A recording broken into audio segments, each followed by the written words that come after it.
Oh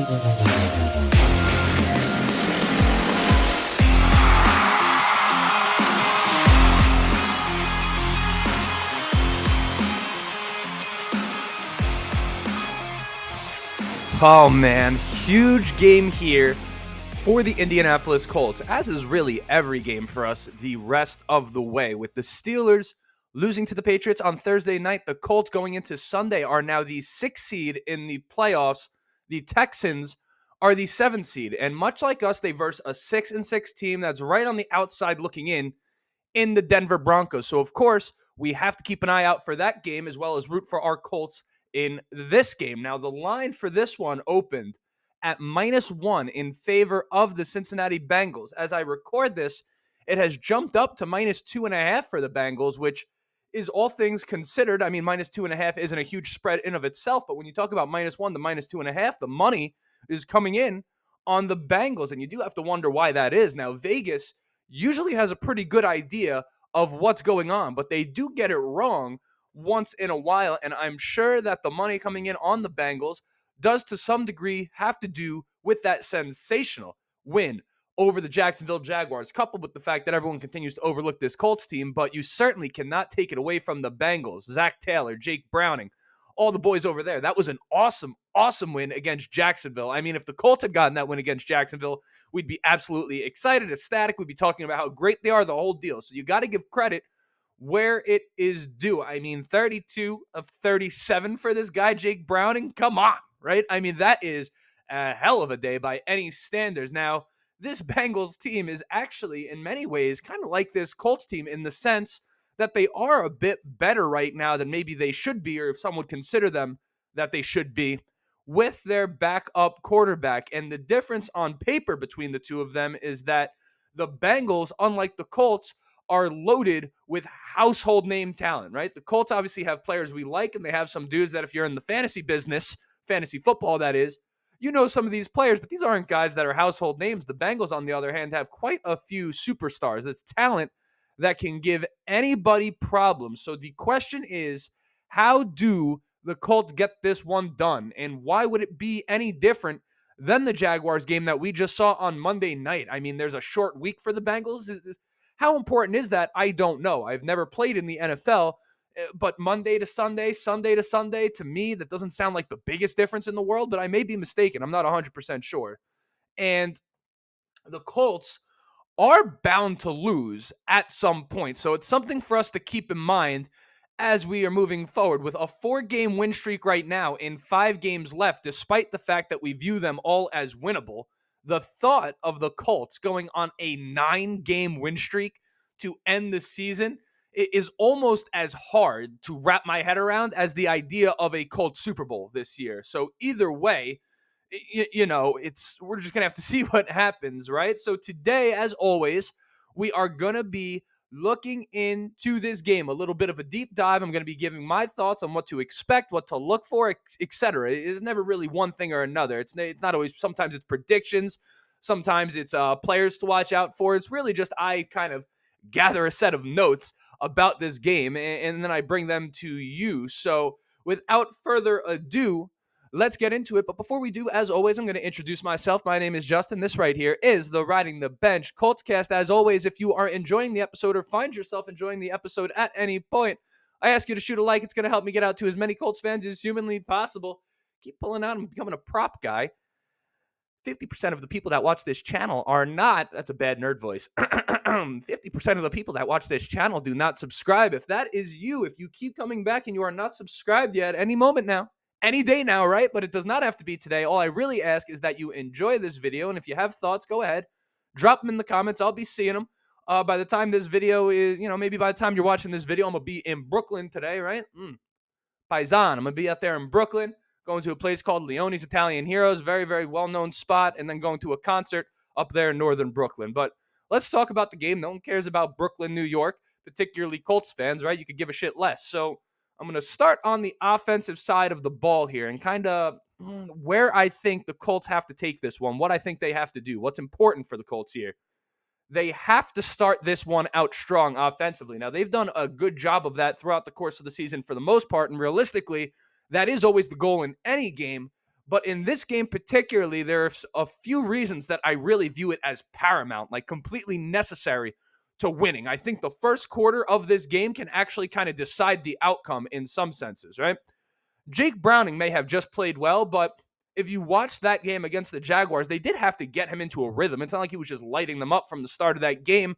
The Bengals offense started a little bit choppy. So if we can hop out to a nice early start on the offensive side of the ball, we can kind of force the Bengals offense to sort of play outside of itself and do some things that maybe they don't want to have to do in this game, because much like us, they aren't really built to come back from a significant deficit. With Joe Burrow, of course they are. And with those weapons they have, obviously they can. But when you have your backup quarterback, ideally you would not be playing from underneath and coming back. The Colts can force that by getting touchdowns early, converting and scoring early in the game on their opportunities. Number two, the Bengals have allowed more yards than anybody in the entire league. But, and it's a big but, pause, they are also one of the top teams at forcing turnovers. They are opportunistic. And by making sure we are able to play our game, we can neutralize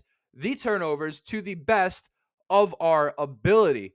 Trey Hendrickson and Sam Hubbard on the edge for these Cincinnati Bengals. That right there may not be the best group of pass rushers in the NFL. In fact, they're not even as good as ours, but they are a damn good group of pass rushers, and even better when they have the lead and know that the other team needs to drop back. Sam Hubbard should be lined up on Blake Freeland, who is filling in for the injured Braden Smith in this game. That is going to be a good test for Blake Freeland, but we are going to have to help him out to do that. We have to maintain balance throughout the course of this game. We cannot be in a spot where we need to force the action. The corners on the Bengals, Mike Hilton, Awuzie, Cam Taylor-Britt, who actually leads them in interceptions, and I'm not even really familiar with that dude's game.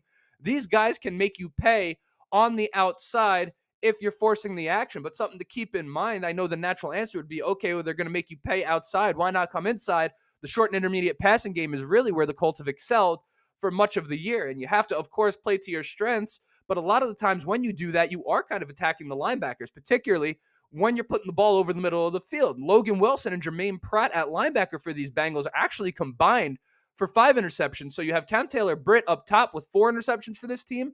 And then the next 2 are these 2 linebackers. So Gardner Minshew is going to have to play smart, clean football in this game. And I believe the Bengals are top 3 or 5 in turnover differential. So it's going to be tough. Garner is going to play a huge factor, as the quarterback always does. But if there's any day where we need him to play clean and smart, I would rather him have 180 yards, 1 touchdown, and no picks than 320 yards, 2 touchdowns, and 2 picks. I think it's that type of game, because I think if the Colts can just play their game, they're kind of set up to beat this Bengals team. But ultimately, they're going to have to stop the Bengals on defense, which is what we're going to move to right now. So EJ Speed, it kind of feels like, is going to play this game. He needs to play this game. We always need EJ Speed out there. He is a dog. Like, we need EJ Speed. He's spectacular, and he's plays a huge factor. I mean, the guy's one of the best pass coverage linebackers in the league. That's going to be important, right? Joe Mixon is good out of the backfield. Tyler Boyd in the slot. You don't exactly know where EJ Speed is going to be matched up, but you know that he needs to be there for the Colts to be successful. Even with Ronnie Harrison Jr. now here, converted safety, I would much prefer EJ Speed to be the one that's out there at all times. Pretty sure he's going to play, not clear as I record this video, though. The big story of this game defensively is the return of Grover Stewart for the Indianapolis Colts. Big Grove was sorely missed by this team. I don't know the exact numbers because I'm not a nerd, even though I do have my nerd glasses, right? But I know that when he was in, they were allowing way less rushing yards, and when he was out, they were allowing way more rushing yards. I thought that was part of the reason the win against Tennessee was so impressive, because really, when you look at the numbers on the ground, it kind of looked like a Titans win last week, right? But other than last week, the Bengals have really not been consistent running the football much at all. In fact, they may very well be the worst in the entire league coming up to this point, but the NFL really does change pretty quick.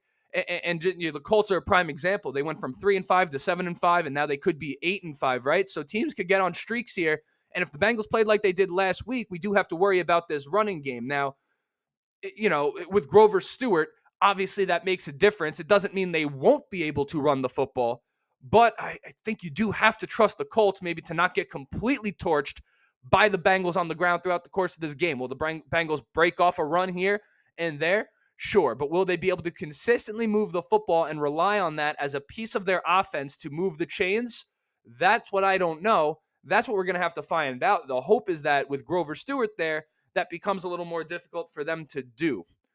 If that is the case, it does kind of turn into Jake Browning and these Bengals weapons versus this Colts defense, which I think plays right into what we want, believe it or not. My nose is running like it committed a crime right now. But JuJu Brents, if he is to return in this game, he does face quite the challenge, right? Chase Higgins on the outside. I mean, that is something that is going to keep you up at night. That is nightmare-inducing type of stuff. And realistically, the Colts, even with JuJu Brents, who I like, but he's been on the shelf now for, a month or something like that with the quad injury, we don't really have anybody that you would consider to be a reasonable answer for these two wideouts over the course of a four-quarter game. Now, realistically, good news for the Colts is that nobody has that answer for guys like Jamar Chase and T. Higgins, so it's not a knock on them. It's just the reality of the situation. This game on defense for me is going to be all about the pass rush. Grover may very well be the difference because if his presence is felt against the running game as we would expect it to be, you have to trust this Colts defense to get to Browning often, and that is going to help the secondary against these wide receivers and hopefully throw Browning off his game. That really, I think, is the primary difference between us and the Jags. Well, I mean, really, there's two differences. Number one, the Jags were really unable to stop the run consistently in that game. The Bengals were able to create explosive plays on the ground against the Jaguars. Can't allow it. But two, more importantly, the big difference between the Colts and the Jaguars is the fact that outside of Josh Allen, who's a sensational talent on Jacksonville, no question about that, they don't really have an established pass rusher anywhere on that team. Even Trayvon Walker, who was drafted number 1 overall last year, has really not been able to prove that he can get the job done consistently, really in any way, shape, or form for the Jacksonville Jaguars. In fact, they drafted him over Aiden Hutchinson with the number 1 overall pick, which I am sure they regret deeply. But back onto the topic of the Bengals and the Colts, you can't let the kid Browning get comfortable. That's really my entire point, because you do not go 32 of 37 in the NFL by accident. I can promise you that. Now, is that who he is?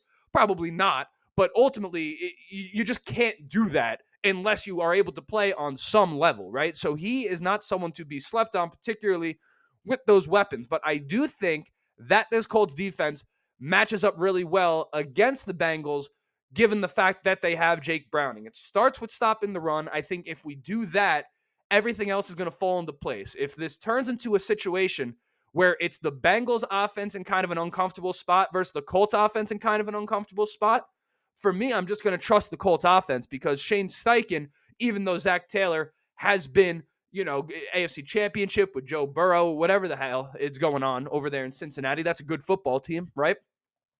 I trust Shane Steichen's offense to get it done in a dogfight than I trust the Bengals offense to get this one done in a dogfight. I don't think that is biased. I think that's reflected by many numbers. And there's just a bunch of different evidence that I think even Bengals fans would concede to. I think if you told Bengals fans that they would not be able to run the ball consistently and they had to drop back and pass all day, that they would maybe not be so happy about that, and they may not feel great about their prospects. So overall, that is kind of what I'm feeling right there. A win, a loss? Am I going to predict one? I don't know. No matter how you look at it, obviously, we're rooting for the fucking boys in blue, right? So without further ado, that's the episode right there. I will see you again on Monday morning. But until then, my name is Justin. This right here was the Riding the Bench Colts cast. And as always, go Colts, baby.